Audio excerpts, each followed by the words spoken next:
I would say 80% of small business owners don't understand that they have a trademark, have no idea that they can protect it. These are people that aren't brand new. These people have been in business for years. Tiffany Donaldson, trademark attorney and brand educator that teaches how to protect your brand assets before imitators strike, and why trademarks are the real goal behind every scalable business. So the trademark is really your brand. It's your logo. It can also be your slogan. At times, it can even be your URL. And the idea of a trademark is you become the exclusive owner of that brand name in your certain sector.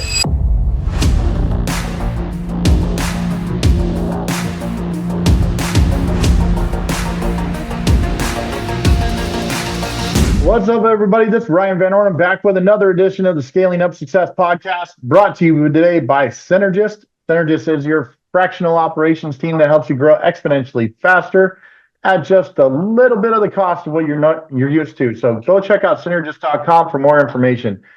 Also, make sure that you're checking out our YouTube page and our Spotify pages. Make sure you like, comment, and subscribe. And I'm super excited about who we have on today. Tiffany Donaldson is our guest. Tiffany, how are you today?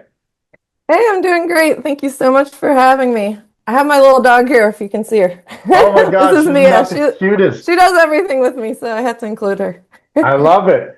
Well, I'm really excited to talk to you because you have a trademark business that you've gotten into and really started to grow that out, and you're just swamped all the time. And so, let's just jump into it. You ready? Yeah. So, I like listening to your podcast, and, the people that you guys interview, they're so successful and they've made it really far.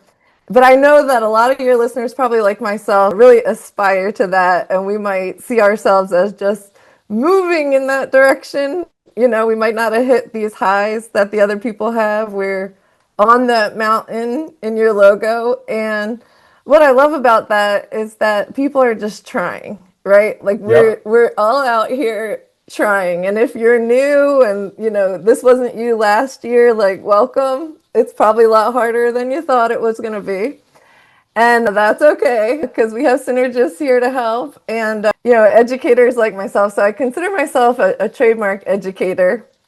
The products sell themselves. I mean, you don't even have to buy it from me. I'm out here to educate people on trademarks so that they can understand the value and the importance of the trademark as part of scaling. And so I think that's, probably what we should talk about today is how trademark is one of the foundational rocks of that mountain when you're scaling. Absolutely. And there's so many different ways that trademarks come into use, isn't there? Yeah. So, a lot of people, well, the first thing I like to start with is to let you know that from my experience, this is not like any, a stat you're going to find anywhere.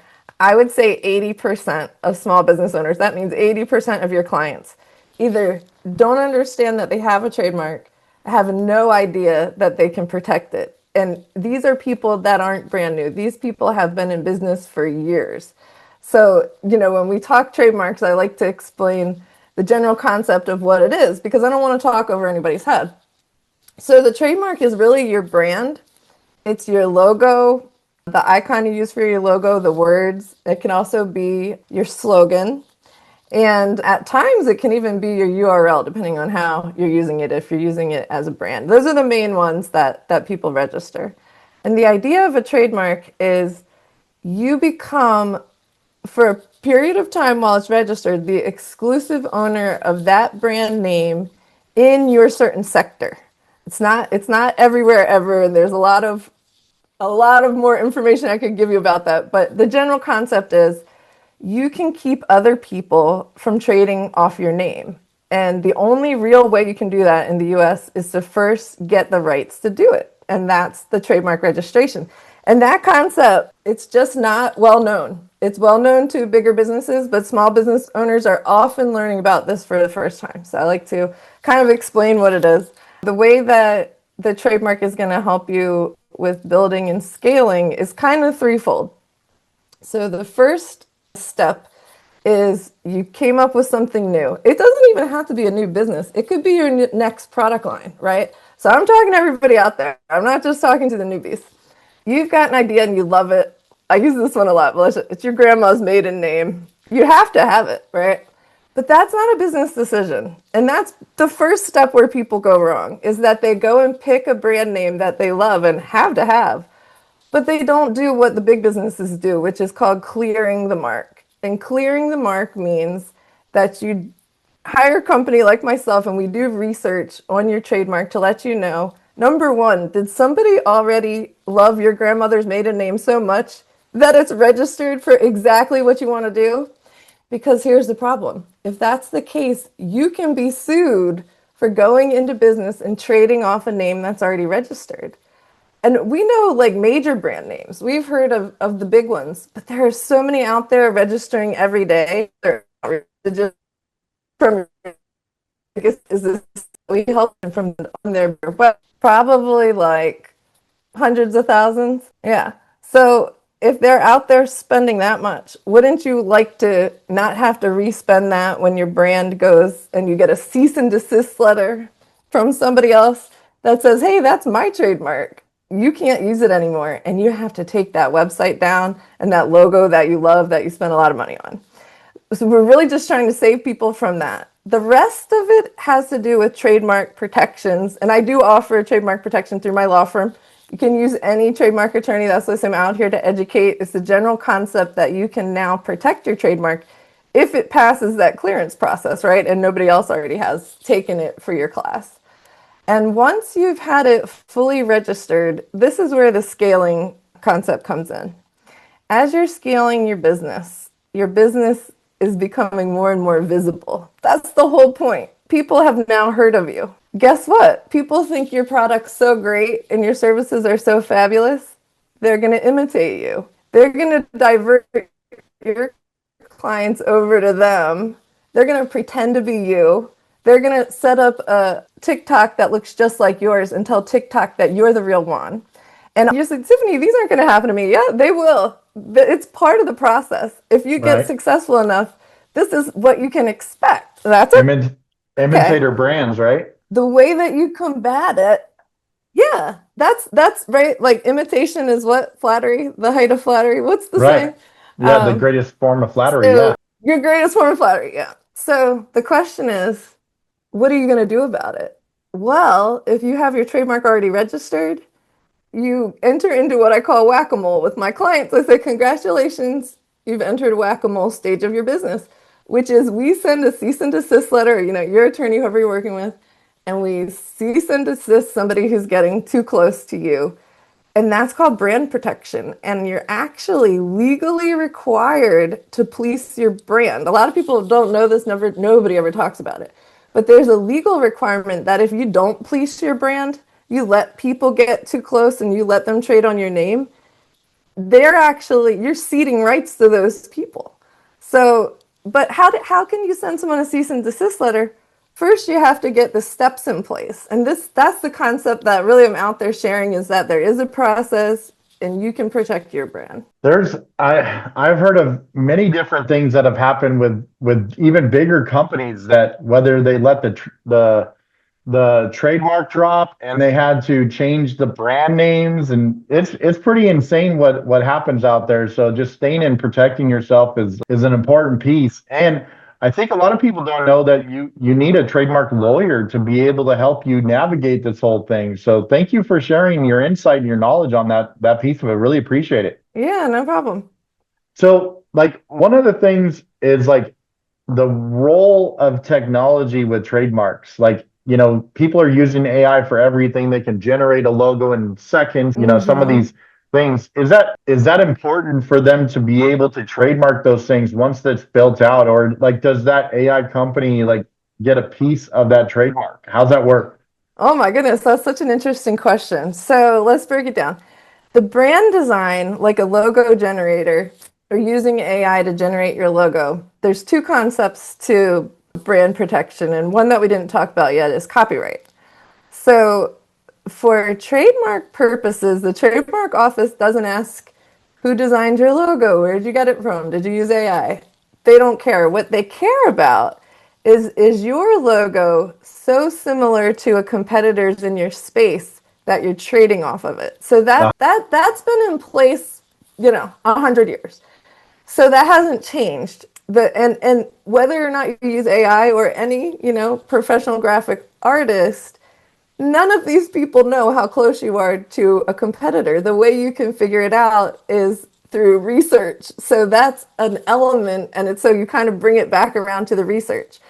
Now, when it comes to copyright, and this is a whole nother podcast, but you can copyright a logo because a logo is basically a work of art, right? Currently, the Copyright Office is saying that if you go to copyright your logo, which is another type of protection, you have to disclose whether AI was utilized and how. So if AI created the entire logo, you may not be able to copyright it.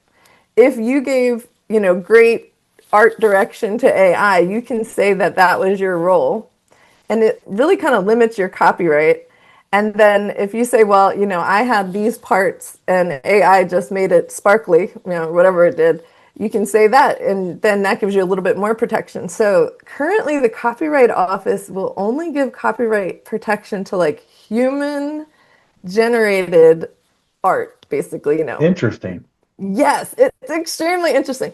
And nobody knows about this. Only us copyright people are keeping up on this stuff. And, why it matters is if you don't have a trademark on your logo and you copyright it and then you say, oh, someone else is trading on my logo, I'm going to send them a cease and desist. Well, if they have a really smart copyright attorney and they look into your copyright and you say, oh, you used AI in making your logo, you don't have the same rights you would have if that was fully human designed. And it is what it is. It could even change, but currently that's the law. So it kind of is an extra reason to now get your logo trademarked because trademark's not going to look into that question. So I don't think you expected that answer, but it's a really interesting field. No, I love it. And you're dropping the knowledge bombs on our audience to be able to help them like actually protect themselves. So thank you for sharing that. That was awesome.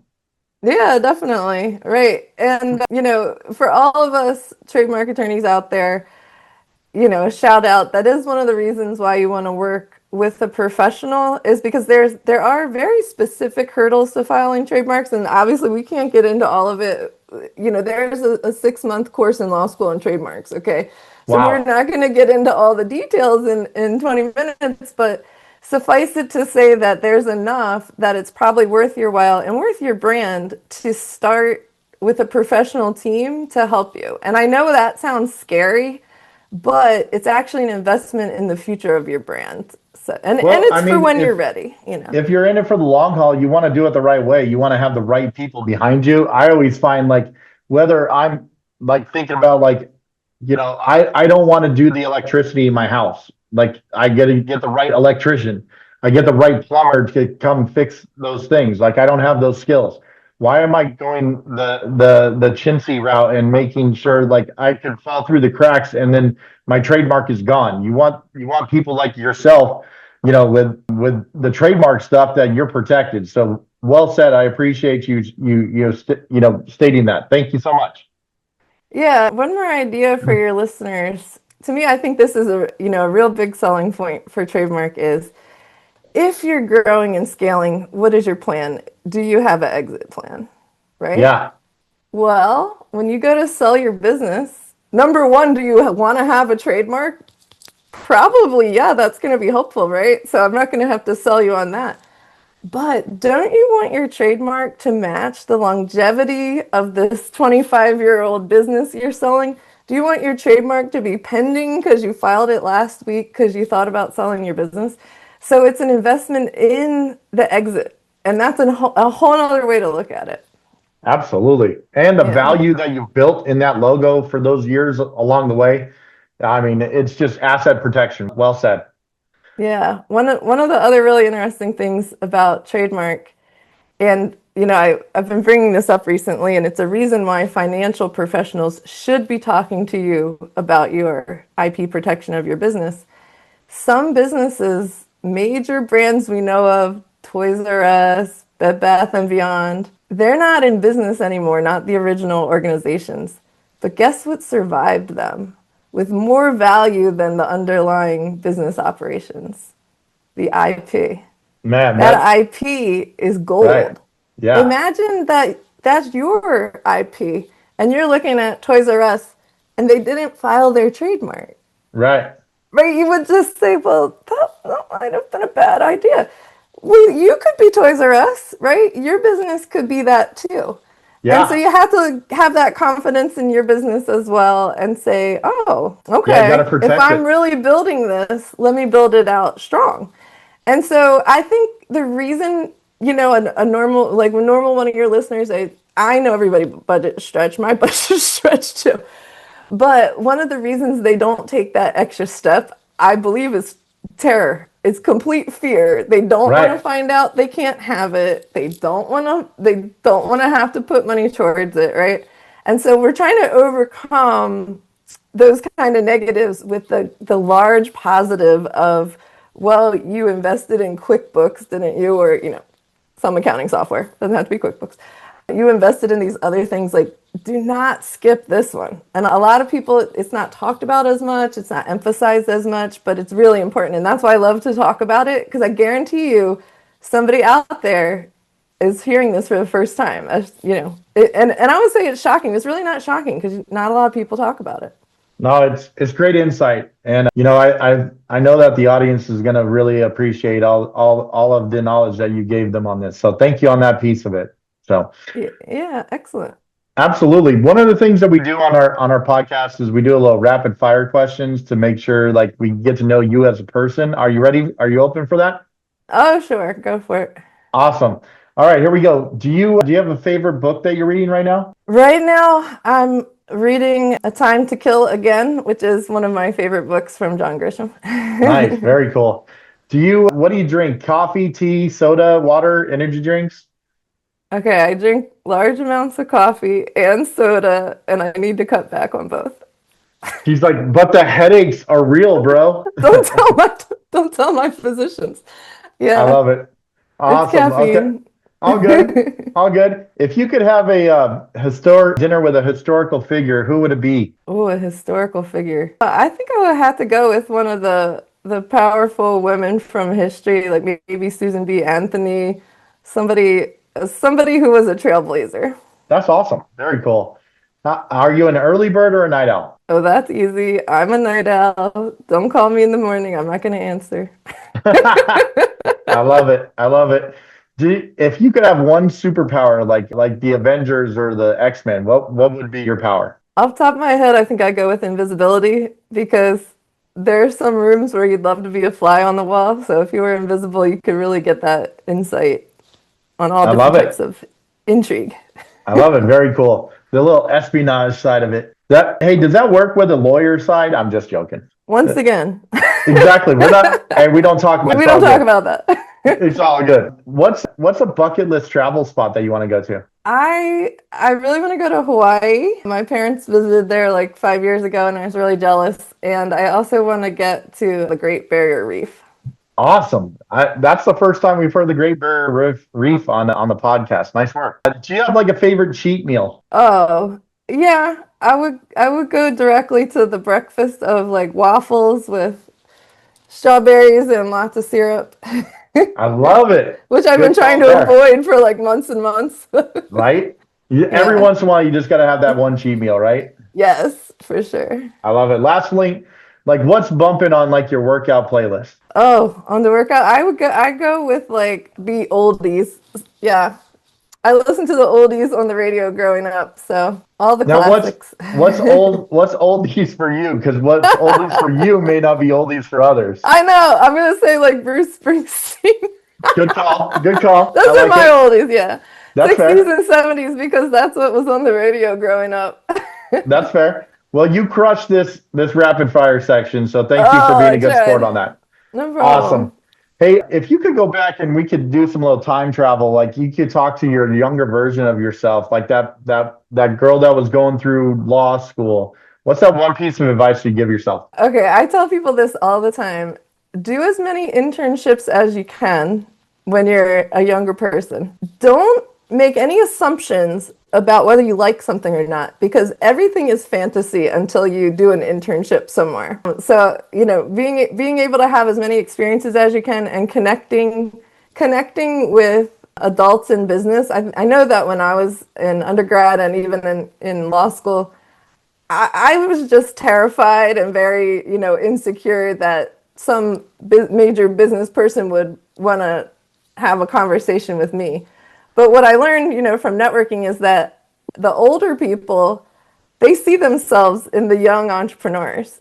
And all they really want to do is support them, help them, give them guidance, and really all they have to do is ask.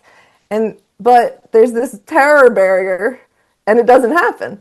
So I would just say to be a little more confident and that to realize that the older generation as they get older, we're all here to support them. I don't think they understand how much we are all on their side to share what we learned and help and see them go much further. And I just think that's, something that I try to share with younger people as we Awesome. all work on our confidence. I love that answer. Well said. Now, conversely, with what you're building with trademark prospectors, like where do you see yourself in 5 years? Well, we do have an affiliate program. So the goal is scaling up, just like your podcast says. So within 5 years, we'd like to expand to multiple offices. We're a nationwide company, but we'd like to have a larger presence in each state so that we, have a more global, local feel. And really just kind of being able to partner with other businesses where they don't have the trademark aspect covered. That's what we're looking for. So if you want to partner with us, reach out because we're in growth mode. Awesome. Now, going along those lines, if people are interested in partnering with you, if they're interested in your services, how can they get a hold of you? Sure. So trademarkprospector.com, easy email, contact at Trademark Prospector. Feel free to reach out. Like I said, we're small business. We're very friendly. You don't have to be scared to reach out and learn about trademarks and talk to us. We're an excellent resource. If you have a legal issue and it's not trademark related, we are very good at helping you find the right attorney, maybe somebody local. So, we're just here to support the small business community any way that we can, and we want to be seen as a resource.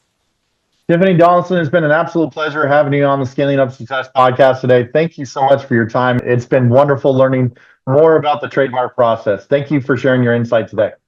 Yeah, thanks so much for having me. I look forward to listening to more of your podcasts. Awesome. And once again, Ryan Van Ornum signing off for the Scaling Up Success podcast. Go check us out. Our sponsor, Cynergists today, Cynergists.com for more information there. Once again, and until the next time, everyone, stay blessed and take care.